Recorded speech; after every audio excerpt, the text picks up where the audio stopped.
আমাদের বাড়ির পাশের যে পুকুরটা আছে ওই পুকুর থেকে ৩টা মাছ পেয়েছি। তো এই মাছ দিয়ে আজকে সিমের বিচি দিয়ে খুব মজার একটা রান্না শেয়ার করব। হ্যালো এভরিওয়ান, আসসালামু আলাইকুম। কেমন আছেন সবাই? আশা করছি সবাই ভালো আছেন।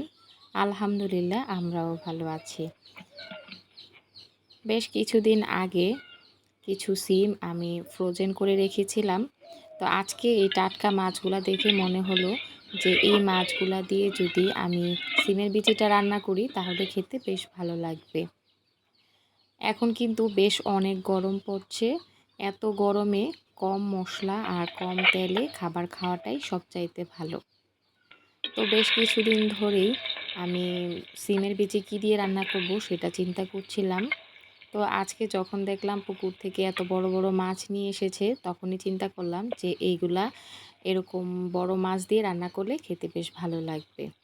আমি কিন্তু সিমের বিচিটাকে আগে সামান্য একটু লবণ আর হলুদ দিয়ে সামান্য ভাপিয়ে নিয়ে ডিপে আমি রেখে দিয়েছিলাম। তো আমি এটাকে রাত্রে নামিয়ে রেখেছি আর সকালের মধ্যে দেখি সিমের বিচিগুলা ছেড়ে দিয়েছে। আর মাছগুলাকে খুব ভালো করে কেটে বেছে ধুয়ে পরিষ্কার করে কয়েকটা টুকরা নিয়ে নিয়েছি। নিয়ে এটা সামান্য একটু লবণ আর হলুদ দিয়ে এটাকে আমি ভেজে নিচ্ছি। বিশেষ করে পুকুরের যে টাটকা মাছ পাওয়া যায় সেই মাছ আমরা যেভাবেই রান্না করি না কেন সেটা খেতে কিন্তু বেশ ভালো লাগে। তো সবসময় কিন্তু আমরা এরকম বড় মাছ ভুনাই রান্না করি। তবে আজকে মনে হলো যে না, এটা একটু ভিন্নভাবে রান্না করতে পারি। তা আপনাদের সাথে কথা বলতে বলতে আমি মাছগুলাকে ভেজে নিয়েছি। মাছগুলা ভাজার পরে আমি উঠিয়ে নিয়েছি। মাছ ভাজা তেলের মধ্যে আমি দিয়ে দিয়েছি পেঁয়াজ কুচি। আজকে আমি এখানে আদা আর রসুন বাটা দিয়েছি।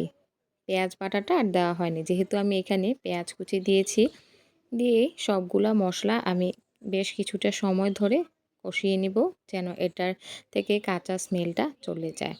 তারপর হচ্ছে আমি এখন দিয়ে দিব লবণ, হলুদ, মরিচের গুঁড়া। এগুলা দিয়ে আমি সামান্য একটু পানি দিয়ে কষিয়ে নেব। আর আজকে কিন্তু বেশ বাইরে বাতাস আসছে, সেজন্য কিন্তু রান্না করার সময় বাতাসে বারবার ধোয়া হচ্ছে আর কি। তো এই যে দেখুন, আমি কিন্তু পানি দিয়ে মশলাটা কষিয়ে নিচ্ছি, তাহলে আর পুড়ে যাবে না। যদি পানি না দিই তাহলে মশলাটা একেবারেই পুড়ে যাবে। আর আরেকটা কথা আমি বলে দিচ্ছি, এখানে একটা টিপস হচ্ছে যে সবসময় জিরা গুঁড়া, মানে ভাজা যে জিরা গুঁড়াটা, সেটা যদি আপনারা উঠানোর আগে দেন তাহলে এটার ফ্লেভারটা খুব ভালো আসে। আমি এখানে সামান্য একটু ধনে আর জিরা যে একসাথে মেশানো থাকে ওইটা দিয়ে নিয়েছি। দিয়ে এবার এটা নেড়েচেড়ে আমি কষিয়ে নিব। সিমের বিচিগুলা কিন্তু আমার আগে থেকেই মোটামুটি কিছুটা সেদ্ধর মতো, খুব বেশি সেদ্ধ হয়নি, আমি ভাপিয়ে যেহেতু রেখেছিলাম। তো এটা কিন্তু খুব সময় নিয়ে কষাতে হবে। আর এখন হচ্ছে আমি এখানে দিয়ে দিয়েছি আলু আর টমেটো। আলু আর টমেটোটা দিয়ে বেশ কিছুটা সময় কষিয়ে নেব। টমেটোটা যেহেতু টক নাই সেজন্য আমি একসাথে দিয়ে দিয়েছি। যদি টমেটোটা টক টমেটো হতো তাহলে কিন্তু আমি কখনোই একসাথে দিতাম না। তাহলে কোনো কিছুই খুব ভালো করে সেদ্ধ হবে না। যখন এগুলা খুব সুন্দর করে কষানো হয়ে গিয়েছে, এখন হচ্ছে আমি সিমের বিচিটা দিয়ে দিয়েছি। আর এটা দিয়ে কিন্তু বেশ অনেকটা সময় কষাতে হবে। না হয় কিন্তু এটার ফ্লেভারটা ভালো আসবে না। আর আরেকটা টিপস দেই, সিমের বিচি যখনই আপনি রান্না করবেন না কেন সামান্য একটু লবণ আর হলুদ পানিতে একটু ভাপিয়ে নেবেন। আমার এটা ফ্রোজেন করা ছিল, আমি তো ফ্রিজে এভাবেই রেখেছি, সেজন্য আর এক্সট্রা করে করতে হয়নি। তবে আপনাদের যদি ফ্রোজেন করা না থাকে তাহলে কিন্তু এভাবে করতে পারেন। তাহলে সিমের বিচি থেকে যে একটা এক্সট্রা বাজে গন্ধ থাকে সেটা আর আসবে না। এই যে দেখুন, এটা হচ্ছে আমাদের কবুতর। আমি যখনই রান্না করি তখনই কবুতরগুলা এসে আমাকে বিরক্ত করে, এটা সেটা নষ্ট করে ফেলে।